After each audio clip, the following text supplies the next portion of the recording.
4, 3, 2, 1. Ladies and gentlemen, please take your seats.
For MFC?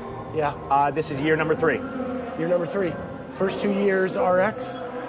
No, first year I actually barely qualified for elite. Okay. Much smaller athlete pool, and definitely in the deep end of the pool, in over my head, movements, weights I couldn't do. And last year there was probably triple the amount of people on the leaderboard for qualifiers, and I was probably top 2 or 3 for the RX division. Wound up winning the RX, and then this year just barely snuck in. I was right on the line for elite. So, And you're holding your own out there this weekend. yeah, I mean, to be at the top in elite CrossFit, you got to have 0 holes. And there are guys out here in my division, the RX division, that still have some big holes, and I certainly, that applies to me. But I take my wins. I had a very good day Friday with a sandbag and the swim. First time I ever cleaned 200-pound sandbag, and I took 4th in that event. That was awesome. And then I was very humbled by triple threat yesterday with the 155, 50 back squat, that workout. But again, you know, like I have still stuff I need to work on. But I am holding my own out there. So I got to ask you this: you've been battling your whole life, right? And you're battling here to get into the elite and to make a name for yourself in CrossFit. You get to be in the lane right beside Jason Grubb for all day Saturday. Was it a thrill or was it intimidating?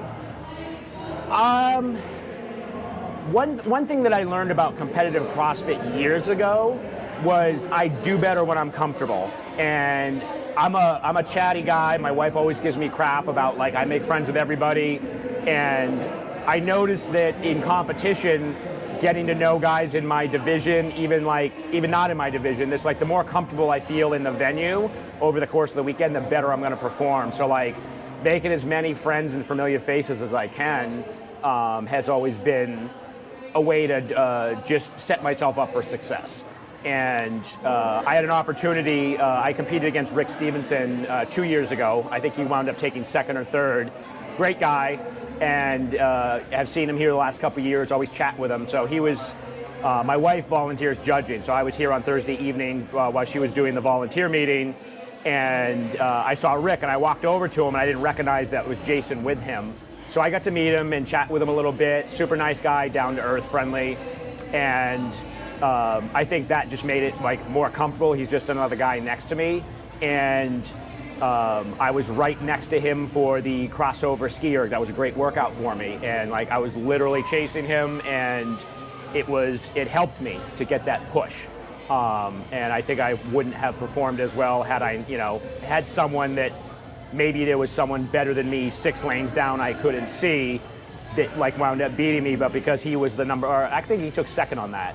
But anyway, it was a benefit, and I mean, it's an opportunity. That's the way I look at it. Like, yes, there's some heavy barbells for me and some stuff I'm weak on, but it's an opportunity to work out with the reigning fittest 45 to 49-year-old in the world. Like, not a lot of my guys in my situation have that opportunity, so I was pretty thrilled.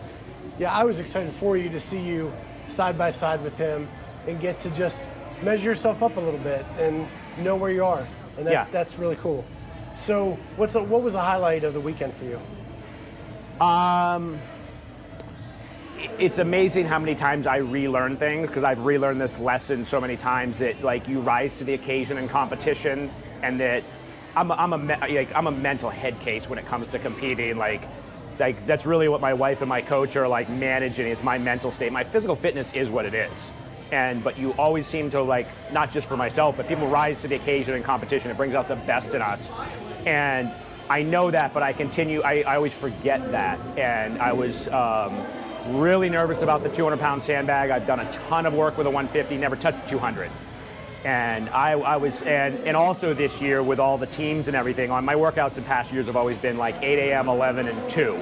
I'm working out at like noon, 3, and like 7:30 last night. So I'm sitting around all morning in my head, pacing, just kind of makes it worse. And I was super nervous about the 200-pound sandbag. I cleaned it once backstage and said, okay, I can do it once. I can at least stay working out there. And being able to not only clean that as many times as I did, I wound up taking 4th in that event. So without a doubt, that was the highlight. That's awesome. So we featured you 2 years ago in your story. Are we still good with all that, just as a follow-up to that story 2 years ago? Yeah. Now July 3rd was my 14th year clean and sober. Still right up front and open with that with most people that I meet, and anybody that knows me knows that about me, and that competitive CrossFit's my new addiction. But on that front, all things are good, and I continue, like, the longer I do CrossFit, the more people I meet that have similar stories, and it's addiction's a very prevalent thing, and a lot of people either themselves or know someone that struggles with it. So anytime my wife or myself have ever shared that, it's always been a positive conversation. Yeah, I know it impacted our listeners when you shared your story with us 2 years ago, and you and your wife become 2 of my favorite people to follow, and I'm glad to see you out there kicking ass and taking names. It's just fun watching you out there, Peter. I appreciate that. Well, thank you so much for taking a little bit of time out this weekend. Good luck the rest of the weekend. You got one more to go. One more workout to go, and hopefully I surprise myself again because it's got ring muscle ups in it. There you go. Thank you for having me. Well, good luck.